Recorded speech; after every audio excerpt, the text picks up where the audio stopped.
And this is actually the second time we are hearing about polio recently. Health officials in the UK have identified a likely outbreak in London for the first time in nearly 40 years. So joining me live is Dr. Peter Chin-Hung, professor in the UCSF Health Division of Infectious Diseases. Doctor, thank you for your time tonight.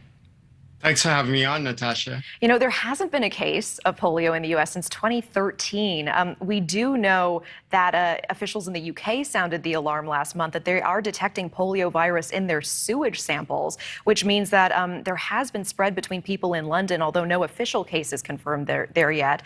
How concerned are you with your expertise and your profession, and how concerned should people in the U.S. be? Well, I think overall concern right now, Natasha, is pretty low, but it is a warning and a siren call for the fact that we are not immunizing as many people as we used to, particularly children. We know immunizations have dropped off during COVID, and the fact that it's detected in the wastewater in London suggests that it's getting into the community at low levels. We need about 80% of the community immunized before the defenses go up. There is an oral vaccine that's used not in the United States that's live. It's not causing disease, but it can revert to the type that causes real disease if the defenses in the community are low. Yeah, so this is a case of an unvaccinated young adult. We do know that. Any idea or indication of how he could have gotten this?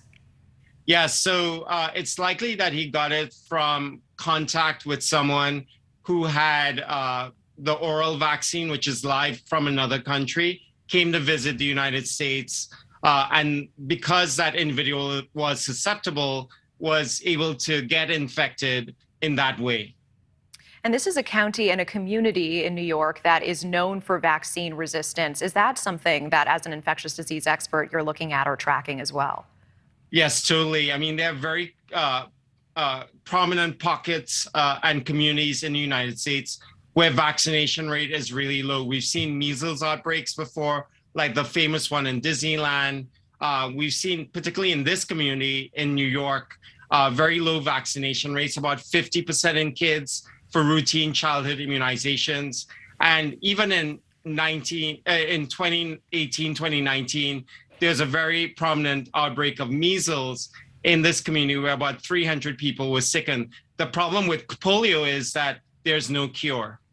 Right. I mean, you mentioned that. So, and I did want to ask, is it true that other than the vaccine to prevent this in the first place, once someone has polio, all you can do is treat the symptoms? And what does that mean for something extreme like paralysis that is just life-changing for people?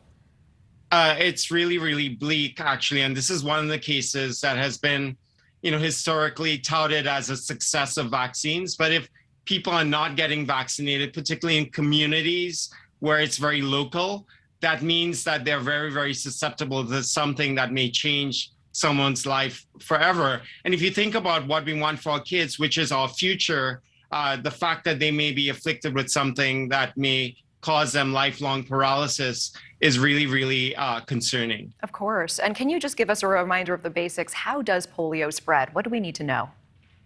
So polio is really spread from the oral fecal route, which means that food that's contaminated with feces, you don't wash your hands, that's the most efficient way of transmission.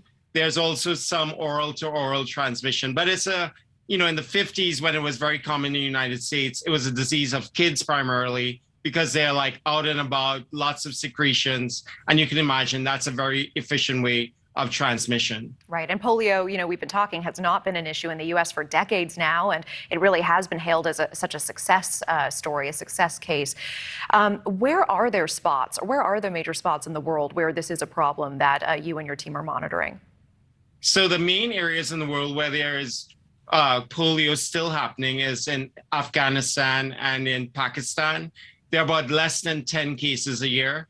But because much of the world is not being as immunized as we'd like, there are about 300 cases of polio spread through oral vaccines. The United States doesn't use oral vaccines. They use the kill vaccine, so it's not typically a problem here. And these oral vaccines have inactivated virus, but they can come back to life, almost like Walking Dead, if the defenses in the community are low and they change into this virulent form. And that is about 300 cases around the world. But in terms of regular bad polio, about fewer than 10, mainly in Afghanistan and in Pakistan.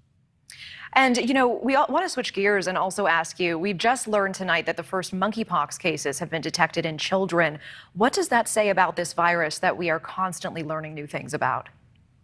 Well, I think some things are new, some things are old. In terms of the new things in this particular outbreak, it's primarily amongst men who have sex with men, although from these 2 cases of kids, what it illustrates is that there's nothing special about the LGBTQ community. And, one should focus on the biology of the disease, which is historically in the arc of monkeypox, kids can be affected as well. I don't think it's a big problem for kids right now, but it's really a rally call to immunize as many people as possible. Absolutely. And I mean, Dr. Peter Chin-Hong, you can see the same thing that happened with HIV/AIDS back in the 80s. It did become highly stigmatized as an LGBTQ issue. And it wasn't until blood transfusions and other things and children coming down with the virus that people were starting to focus on the biology. Would you caution people not to make the same mistake with something like monkeypox? Yes, exactly, Natasha. There are 2 reasons why stigma is bad. First of all, it causes a lot of suffering and, mental ill effects in the person being affected. And the rash may come and go and fall off, but the stigma and the mental health consequences remain. But the second reason is that people who stigmatize one group don't think of themselves at risk. And I think that was really, really dangerous during HIV and other infectious disease outbreaks that we've seen historically over time. So I really caution people to be respectful of people and supportive and empathic towards those who are afflicted with monkeypox currently. Yeah. Dr. Peter Chin-Hong, we certainly appreciate the context. Thank you so much for your time tonight. Thanks so much, Natasha. Thank you for watching. Go to newsnationnow.com to find News Nation on your television provider. And don't forget to click the red subscribe button below to get more of News Nation's fact-driven, unbiased coverage.